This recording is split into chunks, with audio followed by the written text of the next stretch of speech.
The following video is on awareness on what's going on in the pet industry that you should know to keep your pet healthy and happy.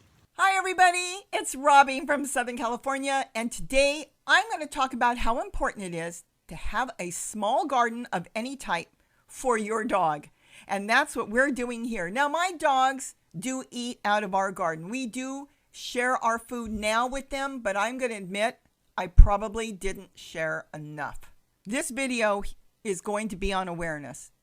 If you didn't know it, you're going to know it now.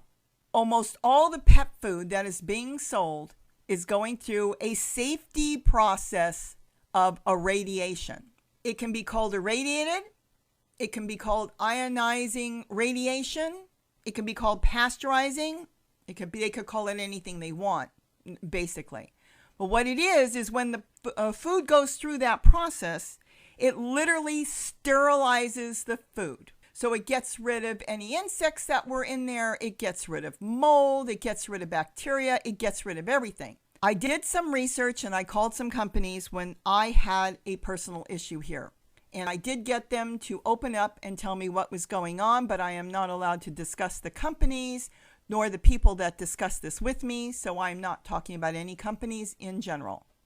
I am not trying to get you to stop buying dog food. What I'm trying to do is get you to understand the awareness.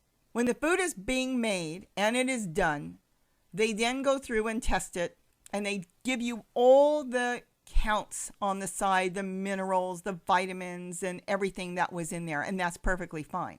Before the food is packaged, it then goes through the irradiation. So I said to them, if you have tested this food, then irradiated it, how do you know what's in it? And to my horror, they add in extra to compensate. Which really doesn't matter if they add in extra, as long as they're not adding in extra minerals, because you don't break down calcium and other things in there. But as far as vitamins, it does break down. And I said to them, it doesn't matter if you add in extra, because it pretty much wipes it all out anyways.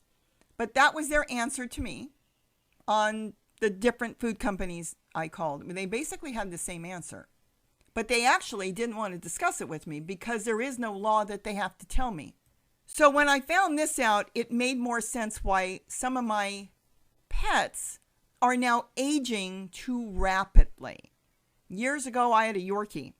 She lived to 16 years, and she had 16 years of a good life.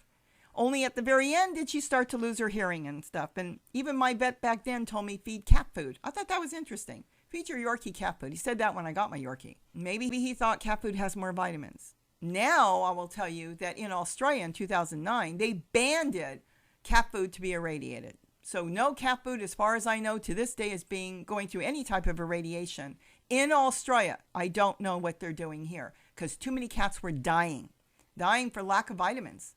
Lack of enzymes.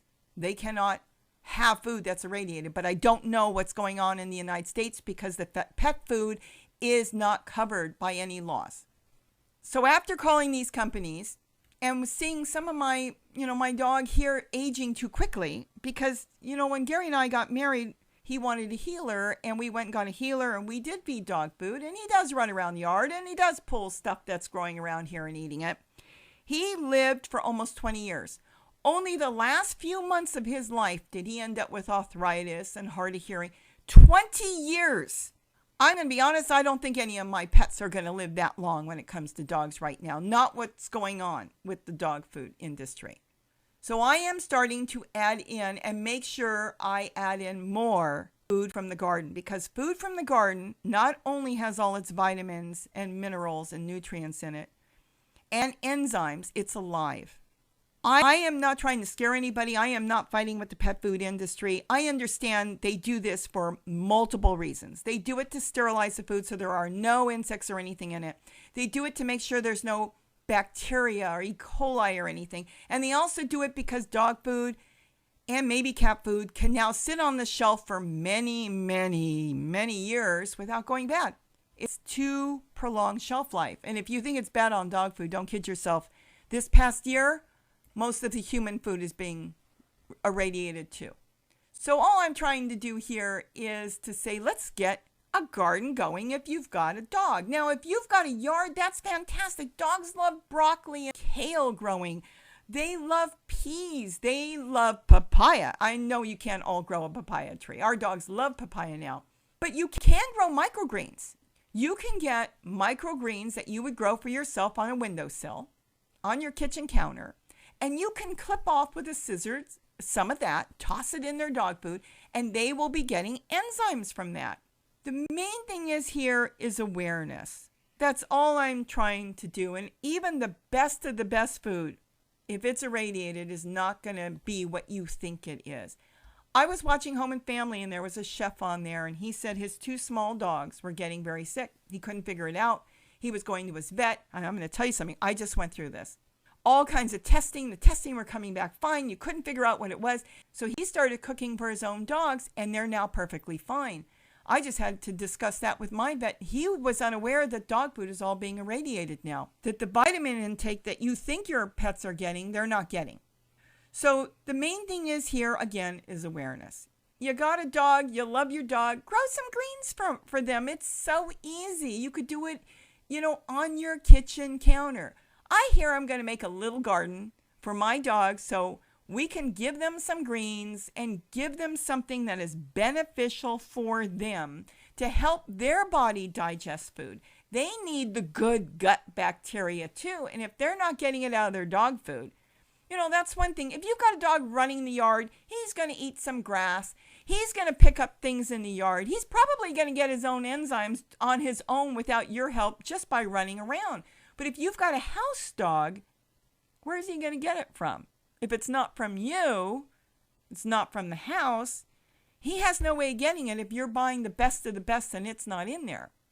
So if you've got on your kitchen counter, if you're in an apartment, microgreens growing, or go to the store and buy microgreens and add a little bit into their food, that's how they're going to get it, and they're going to benefit. You want your pet not only to live a long life, you want them to live a healthy life, a long, healthy life, and I think we can help them that way.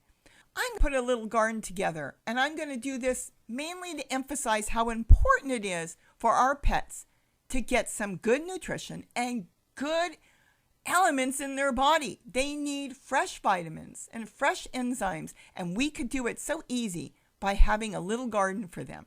Yes, my dogs do get more now out of the garden. As my vet said, get more vegetables into those dogs that you're growing in your garden. I take a zucchini, I grate it up, and they love it. Raw zucchini, grate it up. Just make sure you wash it and then grate it up. You can even put some of that in the freezer and take it out and add it to your dog food. Carrots, grate up some carrots. If you want to, cook the carrots. But the point is, you want to get organic food if you buy it from the store, and you want to add a little bit. We're not talking a lot. A little goes a long way. Get it in there. Build your pets up healthy too, so you all benefit from this. So with that, I hope I've given you some food for thought, some awareness, and let's have some happy, healthy pets. Have a great day, and don't forget to eat what you grow, even if it's just a little. Bye-bye, everybody. Remember, a little goes a long way.